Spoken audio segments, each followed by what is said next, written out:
podcast Aden Lubis. Biro jodoh menikah, malu bertanya sesat di jalan, malu mencari jodoh disesatkan setan. Dan seperti biasa kita akan mendengarkan cerita kehidupan untuk kita ambil pelajarannya buat cerminan kita di kehidupan sehari-hari. Semoga podcast ini bermanfaat untuk Anda, khususnya yang mau menikah ataupun yang sudah berumah tangga. Selamat mendengarkan. Assalamualaikum. Dulu pernah Kak sebenarnya waktu sebelum ada kejadian ini tuh ya, ibu aku pernah tanya ke orang-orang pinter yang ngerti tentang hitungan-hitungan kejawen kayak gitu loh. Nah, ternyata kayak weton aku sama weton dia itu nggak cocok. Kayak keras sama kerasnya kayak gitu. Tapi kan aku memang anaknya bandel dan orang tua aku mungkin karena mikirnya ini masa depanku, jadi mereka tuh nggak berani kayak ikut campur. Kalau aku berani ya nggak apa-apa kayak gitu orang tua aku dulu. Jadi aku ya berani aja. Jadi aku kayak istilahnya hitungan kejawen ngalor ngulon. Yang nggak tahu nanti bisa searching kayak ngalor ngulon kayak gitu kan, ada yang bisa diakalin kayak dilewatin jalan lain biar arahnya nggak ngalor ngulon kayak gitu. Nah ternyata itu nggak bisa Kak, nggak bisa. Kalau wetonku sama dia itu nggak bisa, mau kayak gimana tetap nggak bisa, hitungannya tetap jelek. Nah aku kan nggak terlalu ngerti Kak ya kalau efeknya bakal kayak gini. Emang aku orangnya tuh bandel bandel banget, ngeyel juga. Nah habis itu kan dia udah aku putusin, akhirnya aku kasihan Kak, kasihan kayak gitu. Aku sendiri juga belum rela juga. Ya udah aku kasih kesempatan lagi, ya udah ayo nabung lagi dari awal. Tapi ini udah telat kayak gitu, ini udah telat. Kalau mau nabung udah telat, sedangkan aku balikan kalau nggak salah bulan Juli ya. Terus sedangkan lamaran bulan 12, nikah bulan April.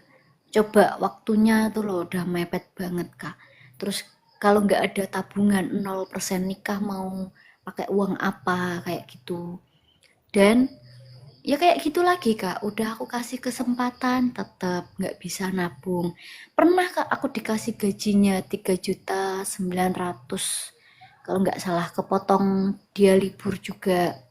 Nah terus dikasihin ke aku, memang aku pegang uangnya. Tapi habis itu apa? Aku cuma pegang aja, habis itu yang habisin ya dia juga. Alasan buat motor lah, alasan buat inilah, alasan buat itulah. Akhirnya apa? Uangnya ya tetap nol, nggak pernah bisa kekumpul kayak gitu. Dan aku sampai bingung, aku sama dia tuh sampai bingung. Kok kok cobaannya berat banget kayak gitu. Sebenarnya ini kenapa sih? Kalau memang nggak jodoh, apa memang kayak gini atau memang ini cobaan sebelum nikah juga, kan nggak tahu ya Kak ya. Kata orang kan cobaan sebelum nikah itu juga berat kayak gitu. Nah aku mikirnya kayak gitu. Tapi apa memang ini nggak jodoh kayak gitu Kak? Karena gimana ya? Aku mau gak percaya dia nggak digaji. Dia tuh nggak digaji beneran. Aku juga nggak tahu tapi itu beneran nggak digaji atau memang dia bohong lagi. Aku juga nggak tahu. Soalnya dia itu sampai mau jualan bawang merah, mau nyari sampah, kayak pemulung kayak gitu. Iya dia kerja di pabrik juga, cuma disambi jualan bawang merah, cari sampah, ngamen juga di Surabaya sana kayak gitu. Nah, terus aku pikir memang bener kayak dia tuh nggak digaji. Soalnya dulu pernah aku sumpahin kayak gimana ya Kak bahasanya.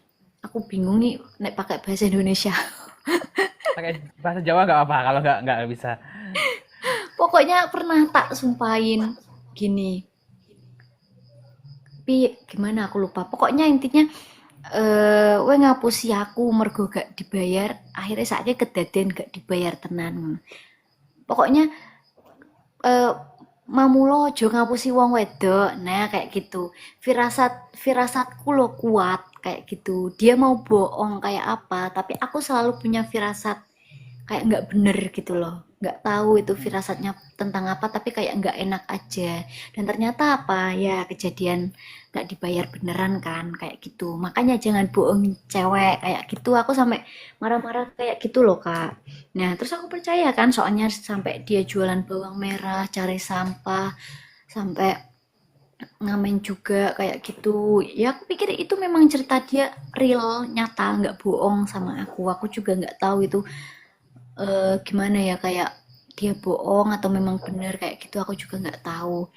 Hati-hati, penipuan mengatasnamakan Biro Jodoh Menikah. Kami hanya melayani di saat live TikTok setiap malam pukul 8 malam hingga jam 9 malam.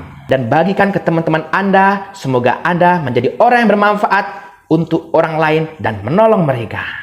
Terima kasih yang sudah memberikan gift. Terima kasih yang sudah belanja di video kami di keranjang bawah. Semoga berkah, lancar rezekinya, sehat selalu, panjang umur untuk Anda. Amin. Allahumma amin.